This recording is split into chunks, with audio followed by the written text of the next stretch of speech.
નમસ્કાર ખેડૂત મિત્રો, મારી યુટ્યુબ ચેનલ ખેડૂત સાથીની અંદર આપ સર્વેનું હાર્દિક અને ભાવભર્યું સ્વાગત કરું છું. મિત્રો, આજના આ વિડીયોના માધ્યમ દ્વારા આપ સૌને જણાવવા જઈ રહ્યો છું કે ચોમાસાની અંદર મગફળીનું વાવેતર કરતા હોય તો વાવેતરનો સમય, પાયાની અંદર કયા કયા ખાતરો નાખવા જોઈએ અને એના પછી મગફળી ઉગી ગયા પછી પૂર્તિની અંદર કયા વોટર સોલ્યુબલ ખાતરો વાપરવા, ઉપરથી કયા ખાતરોનો છંટકાવ કરવો, કઈ દવાનો છંટકાવ કરવો, કયા સમયે કઈ રોગ જીવાત આવે તો કેવા પગલાં ભરવા કે જેના થકી આપણા મગફળીના પાકની અંદર વીઘા દીઠ આપણને સારામાં સારો ઉતારો મળી રહે. તો મિત્રો, સૌથી પહેલાં તો આપણે ખાસ કરીને એ જાણવાનું છે કે યોગ્ય સારામાં સારી વેરીફાઈ જે કંપની હોય એનું જ મિત્રો આપણે બિયારણ ખરીદવાનું હોય છે. એટલે કે મિત્રો, આમ જોવા જઈએ તો બજારની અંદર ઘણી બધી મગફળીની જાત હોય છે. ગિરનાર 4 હોય છે, 32 નંબર હોય છે, 20 નંબર હોય છે, 39 નંબર હોય છે, એવી અનેક મિત્રો જાતો હોય છે, જેમ કે 22 નંબર પણ હોય છે. તો મિત્રો, જેને જમીનની અંદર જે મગફળી અનુકૂળ આવતી હોય એ પ્રમાણે આપણે વાવેતર કરતા પણ હોય છે.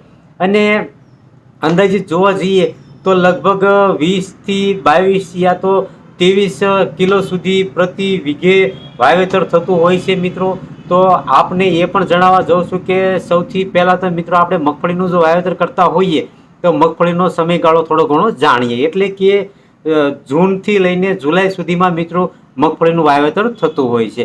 હવે ખાસ આપણને એ પણ જણાવું છું કે મગફળીના પાકની અંદર જો મિત્રો તમારે સારામાં સારો ઉતારો મેળવવો હોય તો પાયાની અંદર તમારે ખાતરો સારામાં સારા જે જરૂર હોય એ મિત્રો નાખવા જોઈએ. પાછળથી જેટલું તમે નાખશો એટલું જે પાયામાં નાખ્યું હોય એટલું ગણ નહીં કરે મિત્રો. છતાં પણ આપ સૌને હું પાયાની અંદર કયા ખાતરો નાખવા જોઈએ એના વિશે પણ થોડી ઘણી ભલામણ કરું છું મિત્રો. એટલે કે આમ જોવા જઈએ તો મગફળીનો પાક જે જમીનની અંદર થતો પાક છે, તો આપણને એ પણ હું જણાવું છું કે માઇક્રોરાજાનો પણ ઉપયોગ કરવો ખૂબ જ હિતાવહ બનતો હોય છે. હવે ખાતરની અંદર જોવા જઈએ તો પાયાની અંદર આપણે ખાસ કરીને ડીએપીનો ઉપયોગ કરવાનો છે. ડીએપીની અંદર 18% નાઇટ્રોજન અને 47% ફોસ્ફરસ રહેલું છે. એ મિત્રો તમે 2.5 વીઘે 35 થી 40 કિલોનું માપ રાખીને તમે આપી દેશો તો સારામાં સારું પરિણામ પ્રાપ્ત થશે. એની સાથે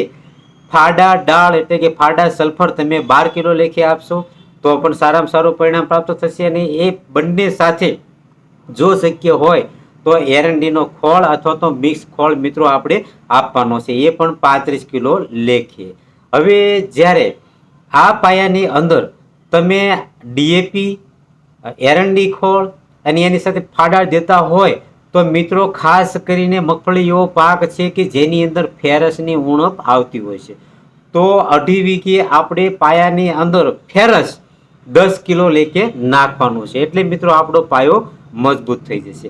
હવે જ્યારે મગફળી તમે વાવેતર કર્યું 8 થી 10 દિવસે મગફળી ઉગી આવે છે, એ પછી જ્યારે પિયત કરતા હોય ત્યારે મિત્રો ખાસ આપને હું ભલામણ કરું છું કે બજારની અંદરથી સારામાં સારી કંપનીનો મળતો માઇક્રોરાજા ચાહે દાણેદાર લો તો પણ ચાલશે. દાણેદાર લેશો તો તમારે મિત્રો પોખવું પડશે. જો વોટર સોલ્યુબલ ગ્રેડ લેશો તો ડ્રીપની અંદર તમે પિયત કરતા હશો તો માઇક્રોરાજાનું પિયત થઈ જશે, જે લાંબા સમય સુધી આપણા મગફળીના પાકનું જે કોઈ મૂળિયું હોય એમાં મિત્રો ફૂગ દ્વારા રક્ષણ આપશે ને એની સાથે સાથે જમીનની અંદર જે અલભ્ય સ્વરૂપે ખોરાક પડેલો હોય એ લભ્ય સ્વરૂપે ફેરવીને આપણા છોડને આપતું રહેશે તો આપણો પાક તંદુરસ્ત રહેશે. તંદુરસ્ત રહેશે તો વીઘા દીઠ સારામાં સારો ઉતારો આપણને પ્રાપ્ત થતો હોય છે. તો આ રીતે મિત્રો આપણે ખાતર શેડ્યુલ તરીકે જે પાયાની અંદર દેવાનું હોય મિત્રો એ આપણે દેતા હોઈએ છીએ. હવે જ્યારે આપણી મગફળી 35 થી 45 દિવસની આજુબાજુની થાય એવા સમયે તમે 20-20-0-13નો પણ ઉપયોગ કરી શકો છો. પ્રતિ એકરે એટલે કે 2.5 વીઘે 25 થી લઈને 30 કિલો સુધીનું માપ રાખીને તમે એ ખાતર આપી શકો છો. અને એની સાથે જો તમે મહાલાભ દાણેદાર આવે છે એ તમે એડ કરશો તો સારામાં સારું સોના કરતાં સવાયું કોમ્બિનેશન થઈ જશે. એ પણ મિત્રો તમારે મહાલાભ લગભગ 2.5 વીઘે 12 થી 15 કિલોની એવરેજમાં આપવાનું છે.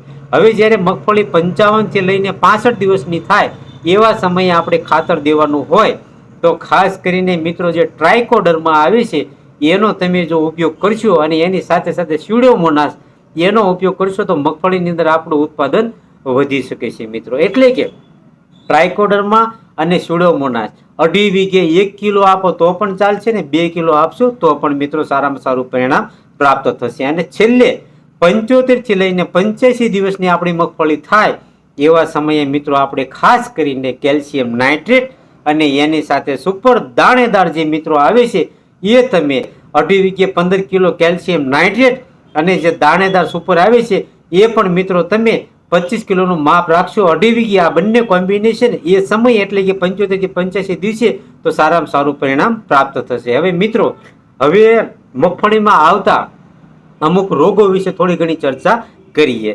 હવે સૌથી પહેલા તો જ્યારે આપણે વાવેતર કરેલું હોય તો પ્રી ઇમર્જન્સ તરીકે જે નિંદામણનો આપણે ઉપયોગ કરતા હોઈએ તો ખાસ કરીને પેન્ડી મિથાઇલ જે આવે છે 30% એનો ઉપયોગ કરવાનો છે મિત્રો. એની સાથે જે કોઈ કન્ટેન્ટ નાખવાનું આવે છે મિત્રો ગોળ પાન માટે તો એ મિત્રો તમે ઓક્ઝીક્લોરફેન કરીને જે આવે છે એનો તમે ઉપયોગ કરશો. એટલે કે પેન્ડી મિથાઇલ ને એની સાથે ઓક્ઝીફ્લોરફેન આ બંનેનું મિશ્રણ કરીને તમે છંટકાવ કરશો તો તમને લગભગ 35 થી 40 દિવસ સુધી નિંદામણમાં રાહત મળી જશે. હવે નિંદામણ ઉગી ગયા પછીનું જો આપણે છંટકાવ કરવા માંગતા હોઈએ તો સાંકડા પાન માટે આપણે ક્વિઝાલોફ્લોપ ઇથાઇલ 5% આવે છે એટલે કે જે ટર્ગા સુપર આવે છે એનો પણ તમે ઉપયોગ કરી શકો છો. તો આ રીતે નિંદામણ માટે મિત્રો તમે ઉપયોગ કરી શકો છો. હવે બીજું જોવા જઈએ કે મગફળીની અંદર મિત્રો કાબરી ઈયળ આવતી હોય છે તો કાબરી ઈયળ અને જે એની સાથે સાથે જે લીલી ઈયળ આવે એના માટે મિત્રો આપણે બજારમાં અંદર મળતી ઇમામેક્ટિન બેન્ઝોએટ 5% લગભગ મિત્રો 250-300 રૂપિયાના 10 પગ થાય છે એનો મિત્રો છંટકાવ કરી દેવાનો. 100% ઠંડુ વાતાવરણની અંદર ઠંડી દવા અને સરસ મજાનું રિઝલ્ટ આપણને પ્રાપ્ત થશે. એટલે કે આટલી સસ્તી દવા તમે છંટકાવ કરશો તો એનું રિઝલ્ટ મિત્રો ખૂબ સરસ મજાનું આવે છે જે ખેડૂતોના મુખે પોકલેમ તરીકે ઓળખાય છે અને અંદરથી મિત્રો મમરી જેવી નીકળે છે. તો કાબરી ઈયળ અને લીલી ઈયળ માટે ઇમામેક્ટિન બેન્ઝોએટની મિત્રો ખરીદી કરો અથવા તો તમે ઇન્ડોક્સા કાર્બ છે જે આપણે કિંગ ડોક્સા તરીકે, પરંતુ મિત્રો એનો થોડોક ભાવ વધારે છે તો આપણે ઇમામેક્ટિન બેન્ઝોએટ 5%નો ઉપયોગ કરવાનો છે. હવે રહ્યો મૂંડાનો પ્રશ્ન તો મિત્રો મૂંડા આવતા હોય તો મૂંડાની અંદર આપણે જે કોઈ કન્ટેન્ટ બજારની અંદરથી મળતું હોય એટલે કે જે થાયોમેથોક્ઝામ 25% WG માં આવે છે મિત્રો એનો તમારે છંટકાવ 10 થી 15 ગ્રામનો પ્રતિ પંપની અંદર માપ રાખીને છંટકાવ કરીશું તો પણ સારામાં સારું પરિણામ પ્રાપ્ત થશે. અથવા તો જે જંતુનાશક ઇમિડા ક્લોરપીડ આવે છે 70% SL એનો તમે 7 થી 10 ગ્રામ પ્રતિ પંપ 15 લીટરમાં તમે જો છંટકાવ કરશો તો મૂંડામાં તમને સારામાં સારી રાહત મળી જશે. હવે આગળ જતા આપણો જે કોઈ મગફળીનો છોડ હોય એની અંદર રાતડિયું આવી જતો એટલે પાન મિત્રો રાતડા થઈ જતા હોય તો એવા સમયે મિત્રો આપણે હેક્ઝાકોનાઝોલ 5% EC આવે છે એનો આપણે ઉપયોગ કરવાનો છે. અને એ જે ઉપયોગ કરો છો અને આપણને રાહત ન મળે તો મિત્રો આપણે ટેબુકોનાઝોલ 10% જે આવે છે પ્લસ સલ્ફર 65% WG ફોર્મમાં તો એનો પણ મિત્રો આપણે પ્રતિ પંપ 15 ગ્રામનો છે એમાં 50 ગ્રામનું માપ રાખીને છંટકાવ કરશો તો સારામાં સારું પરિણામ પ્રાપ્ત થશે. અથવા તો મિત્રો તમે સાફ પાવડર પણ વાપરી શકો છો જેની અંદર મેન્કોઝેબ ને કાર્બેન્ડિઝમ આવે છે અથવા તો બ્લુ કોપર મળે તો એ પણ તમે મિત્રો ઉપયોગ કરી શકો છો. બ્લુ કોપરનું માપ તમે પ્રતિ પંપની અંદર 35 થી 40 ગ્રામનું રાખશો તો પણ સારામાં સારું પરિણામ પ્રાપ્ત થશે. તો મિત્રો આવી રીતે તમે તમારી મગફળીનો સમયસર માવજત કરી શકો છો. હવે જ્યારે આપણી મગફળીની અંદર સુકારાનો થોડો ઘણો જો પ્રશ્ન આવે તો આપણે ટેબુકોનાઝોલ 50% આવે છે અને એની સાથે ટ્રાઇફ્લોક્સિસ્ટ્રોબિન 25% આવે છે એનો પણ તમે જો ઉપયોગ કરશો તો પણ સારામાં સારું પરિણામ પ્રાપ્ત થશે. એટલે કે છંટકાવની અંદર તમારે પ્રતિ પંપની અંદર 15 ગ્રામનું માપ રાખવાનું છે. હવે એ તમને જો ન મળે તો એમિસ્ટાર જે આવે છે મિત્રો ફૂગનાશક એનો પણ તમે ઉપયોગ કરી શકો છો. એની અંદર એઝોસ્ટ્રોબિન 4.8% પ્લસ ક્લોરોથેલોનિલ 40% આવે છે એ પણ મિત્રો તમે પ્રતિ પંપની અંદર 30 ml નું માપ રાખીને છંટકાવ કરી શકો છો. તો આવી રીતે આપણે માવજત કરવાની હોય છે. હવે મગફળીના પાનની અંદર જે ટીકા રોગ આવતો હોય તો ટીકા રોગની અંદર સારામાં સારી માવજત કરવી હોય મિત્રો આપણે તો હેક્ઝાકોનાઝોલ આવે છે એનો પણ તમે ઉપયોગ કરી શકો છો. અથવા તો સાફ પાવડર આવે છે એ પણ તમે 30 થી 35 ગ્રામનું માપ રાખીને છંટકાવ કરી શકો છો. અથવા તો બ્લુ કોપર આવે છે જેની અંદર કોપર ઓક્ઝી ક્લોરાઇડ આવે છે એ પણ તમે 35 થી 40 ગ્રામનું માપ પ્રતિ પંપની અંદર રાખીને છંટકાવ કરી શકો છો. એટલે તમારો ટીકાનો રોગ મિત્રો જે આવેલો છે એમાં રાહત મળી જાય છે. હવે આગળ જતા માની લો કે ગેરુનો રોગ આવ્યો, તો ગેરુના રોગની અંદર સાફ પાવડર મેન્કોઝેબને કાર્બેન્ડિઝમ આવે છે એનો ઉપયોગ કરીશું તો પણ ચાલશે. અથવા તો હેક્ઝાકોનાઝોલ જે મિત્રો આવે છે 5% એસી ફોર્મમાં એ પણ મિત્રો તમે વાપરશો તો પણ સારામાં સારું પરિણામ પ્રાપ્ત થશે. એટલે કે 40 થી 50 ml નું માપ રાખીને છંટકાવ કરી દઈશું તો પણ સારામાં સારું એ ટીકાના રોગની અંદર કે ગેરુના રોગની અંદર સરસ મજાનો ફાયદો થતો હોય છે. હવે લીલી પોપટીનો એટેક હોય મિત્રો તો એવા સમયે તમારે ઇમિડા ક્લોરપિડ 17.8% જે એસએલ ફોર્મ આવે છે એ પણ મિત્રો તમે છંટકાવ કરી શકો છો. અથવા તો ઇમિડા ક્લોરપિડ જે 30.5% એસએલ આવે છે એનો પણ તમે ઉપયોગ કરી શકો છો. પ્રતિ પંપની અંદર 10 થી 15 ગ્રામનું માપ રાખશો તો સારામાં સારું પરિણામ આપણને પ્રાપ્ત થતું હોય છે.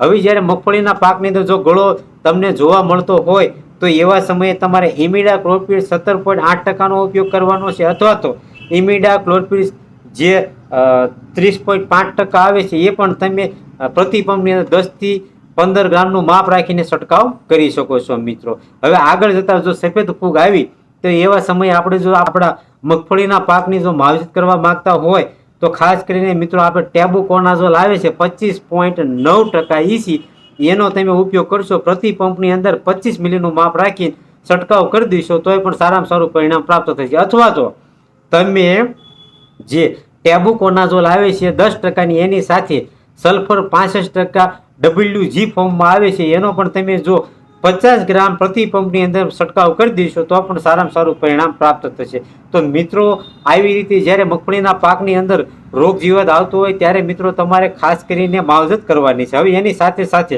તમારો મગફળીનો પાક લગભગ શરૂઆતના 25 દિવસની આજુબાજુનો થયેલો હોય એવા સમયે જો પીળી પડતી હોય તો પાણી લાગી ગયું હોય તો પણ પીળી પડતી હોય, અથવા તો ફેરસની એમિનો અને સાઇટ્રિકની જો ઉણપ આવતી હોય તો પણ પીળી પડતી હોય તો ફેરસ સાઇટ્રિક ને એમિનોનું કોમ્બિનેશન આવે છે એનો તમે છંટકાવ કરી દઈશો. અને પિયતની અંદર ફેરસ સલ્ફેટની સાથે મોરેશિયો આપી દઈશો તો પણ તમારો મગફળીનો છોડ જે પીળો પડેલો હોય એમાં રાહત મળી જશે અને છોડ એકદમ લીલોછમ થઈ જશે અને ક્લોરોફિલની પ્રક્રિયા થવાનું ચાલુ થઈ જશે, જેના થકી છોડનો વિકાસ થશે અને આગળ જતા જે કોઈ સારામાં સારું ઉત્પાદન વિઘટિત આપવાનું હોય એ મિત્રો આપણા નસીબ પ્રમાણે આપણને મળી જતું હોય છે. હવે આગળ જતા જ્યારે ફ્લાવરિંગ બેસતું હોય એવા સમયે તમે જે કોઈ કન્ટેન્ટ હોય આપણું કોઈ રોગ જીવાત આવેલું હોય તો એની સાથે મિત્રો આપણે 1261 જે આવે છે વોટર સોલ્યુબલ ગ્રેડ એનો પણ તમે પ્રતિ પંપની અંદર 100 ગ્રામનું માપ રાખીને છંટકાવ કરશો તો મગફળીના મૂળ મજબૂત થશે અને સાથે સાથે સારામાં સારું ફ્લાવરિંગ પણ આવતું હોય છે. હવે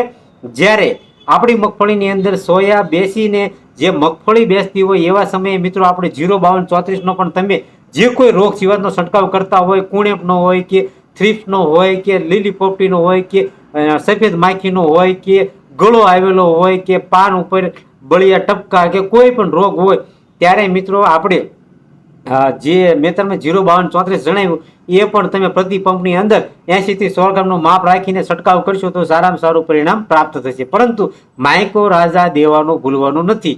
આગળના સમયમાં મેં તમને જણાવ્યું એમ શરૂઆતના સ્ટેજ ઉપર માઇક્રોરાઝા તમે આપશો તો સારામાં સારું પરિણામ પ્રાપ્ત થશે. તો મિત્રો આવી જ રીતે મગફળીનું તમે યોગ્ય સમયે જો માવજત કરશો તો સચોટ તમને પરિણામ પ્રાપ્ત થશે. અથવા આમ તમે જોવા જાઓ તો આપણી મગફળીના પાકની અંદર જ્યારે સુયા બેસતાનો જે શરૂઆત થઈ ગઈ હોય એવા સમયે તમે જો જીપ્સમનો ઉપયોગ કરશો તો સારામાં સારું પરિણામ આપણને આગળ જતા પ્રાપ્ત થશે. મગફળીની અંદર દાણો ખાલી ન રહે, દાણો શાઇનિંગ વાળો થશે, વજન વાળો થશે, ગરફ વાળો થશે. તો મિત્રો આપણે ખાસ કરીને એવા સમયે માવજત કરવાની છે. અને છેલ્લા સ્ટેજ ઉપર જ્યારે મગફળીની અંદર દાણો બેસતો હોય અને સંપૂર્ણ મગફળી બેસી ગઈ હોય એવા સમયે જ્યારે આપણે સ્પ્રે કરતા હોઈએ ત્યારે 0050 નો મિત્રો સ્પ્રે કરવો ખૂબ જ હિતાવહ બનતો હોય છે. અને છેલ્લું પિયત કરતા હોય ત્યારે 0050 નું તમે પિયત આપશો તો સારામાં સારું પરિણામ પ્રાપ્ત થશે. અને પિયતની અંદર તમે સલ્ફર 80% અથવા તો સલ્ફર 90% નું જો